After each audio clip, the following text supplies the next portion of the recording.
My name is Megan and I have an Honours BA from Wilfrid Laurier University for Sociology. I'm currently a grad student at Niagara College for Environmental Management and Assessment, and I'm a volunteer intern here at Commonplace Eco-Village.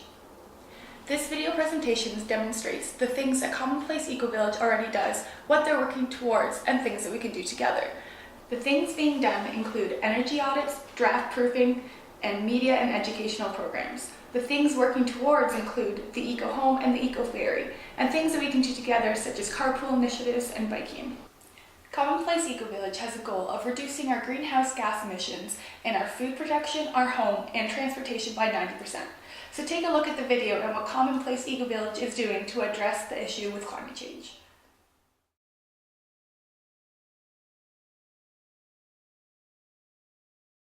Commonplace Eco-Village has conducted about 4,000 energy audits in Niagara. We conduct basement to attic heat loss inspections, making recommendations, providing written reports, and administering eco-energy grants.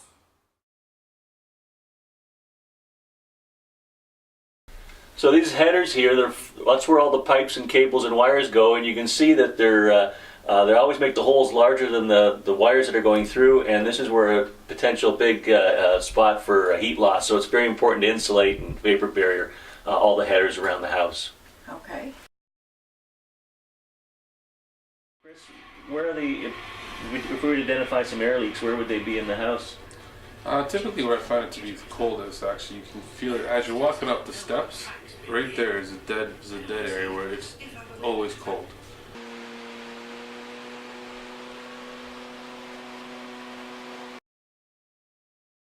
Using a fan to find air leaks and then sealing them with insulation, tuck tape, expansion foam, and caulking.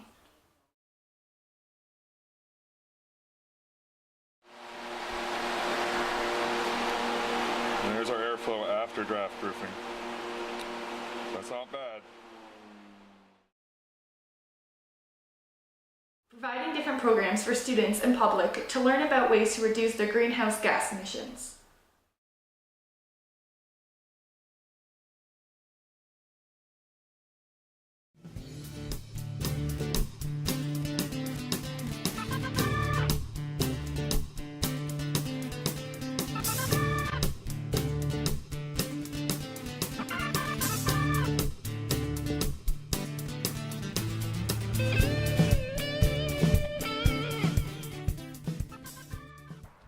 We started in 2007.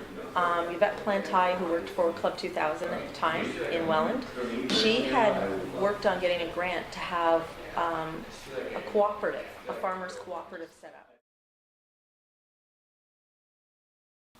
Hey Josh. Oh, hey Jason. Do you remember last month we did the Eco Green Challenge for $100? Well, Commonplace Eco-Village is holding a contest called Eco Go Niagara, where you get the chance to show you and your friends riding places using eco-friendly transportation, such as biking, skateboarding, rollerblading, or anything that doesn't pollute our planet. But you have to make sure the people you film say what their name is and a general direction of where they're going. And whoever has the video or videos with the most people going eco-friendly wins the grand prize. $200. $200? Sick, I'm gonna go do it. Wait, you can't do it. It's for the public. Josh?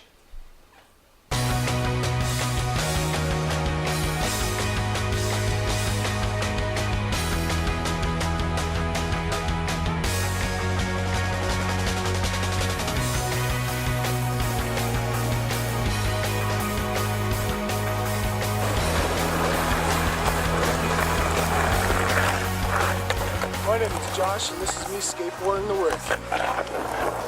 My name is Jason. I'm on my way to a friend's house.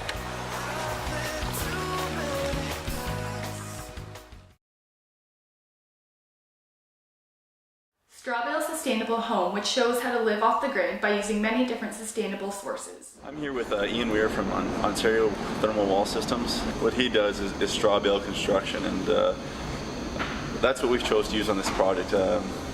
Could you please explain a little bit of the process and how it's involved? Basic straw bale construction, the way it normally works is what's known as site-built straw bale construction is you take the straw bales, you stack them like bricks on a foundation, and you plaster the outsides, and then there's a top plate, and then you put a roof on. It's environmentally friendly because you're using a waste product, straw, and it's also like an R35, R40 wall system.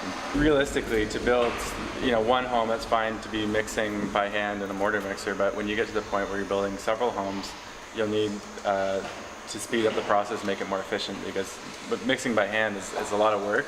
And so the idea by this is just taking the labor and trying to really reduce it and getting a more cost-effective wall system.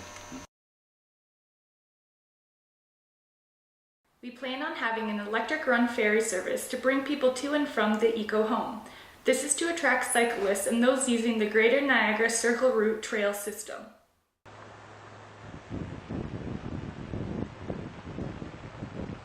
The boat gets up to a respectable 6.5 miles per hour.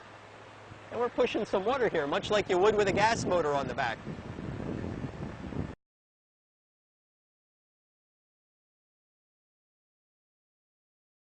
The goal of Avego is to expand the public transit system to run on every road in the country. Say I'm the rider and Harvey's the driver. We're both on our morning commute in Dublin, except today, instead of taking my own single occupancy vehicle into work, I decide to Avego into work. I can check availability of services either over the web, through an iPhone client, or through any regular cell phone. As the driver, I don't have to change my behavior. I turn on Avego and I drive as I normally would. Using GPS, it learns where and how I drive. If there is someone on my route who wants a ride, it works out the match and notifies me. As a rider, all you need is a mobile phone. When the rider meets the driver, he asks him to provide a one-time PIN code which authorizes the transaction as well as proves his identity.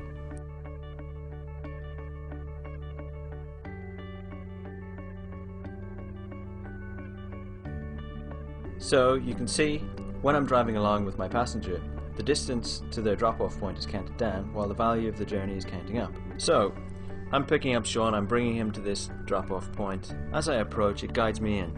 It shows me where to drop him off. So, drop off passenger. I'll drop him off, and then I'll continue my journey to my destination. When I get there, the service prompt asks me to rate the passenger.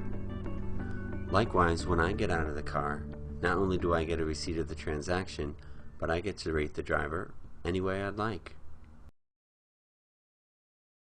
Cycling down Park Avenue usually involves a mess of traffic and taxi cabs. But today the people are taking over thanks to an initiative called Summer Streets. With me is Danny Simons from New York City's Department of Transportation. What is Summer Streets? Summer Streets is a series of days during the summer where we close about 7 miles of city streets from the Brooklyn Bridge to Central Park and open them up for people to walk, run, rollerblade, bike, just hang out, take a dance class, do whatever they want. This is the day where we give the streets back to people. Are there any other cities in the world that do this sort of thing? Definitely. We based this program off of a very popular program in, of all places, Bogota, Colombia. They have something called Ciclovia, and now every Sunday they close about 70 miles of city streets for people to play and hang out. We're seeing a lot of bikes going back and forth. Where did all these bikes come from? Well, believe it or not, a lot of New Yorkers actually own bikes, and we're trying to get more of them out on the street riding them more often. And then for the people who don't have bikes, we actually have, thanks to the Dutch government and thanks to a local bike shop called Hub Station, we have about 180 free bikes along the route that people are able to check out and rent for free to take up and down. What has been the biggest success of this whole thing? I think the biggest success of this whole thing is just really how many people have come out for this event. Last year we probably had about 50,000 people each of the 3 weeks. This year I think it's even bigger than that. And the people who have told me, I never thought you could bike in New York. I never would have come out and walked around. I never would have done this before. And I think it's really inspirational to people, and it's really fantastic. When I see little kids out on their bikes riding safely down New York City streets, I feel like we've done a really good thing. I believe it's my friend Ishmael. He's the one who helped start the bike club. Yeah. Like every day, it's like more kids. Me and another friend like took the initiative instead of riding to school in the mornings. And I guess now it's like this. Other there. We're just promoting, bike awareness. People don't see our right to use the road, and it's been going well so far. People have been joining us. Yeah, we're gonna ride in 2 columns. This will be 2 by 2s, all right? And make sure there's no gaps or anything. Don't need red lights, don't need stop signs, but you guys are gonna slow down and signal that you're gonna slow down. when you turn, signal you're gonna turn. And at lights, like, slow down ahead of time. 15.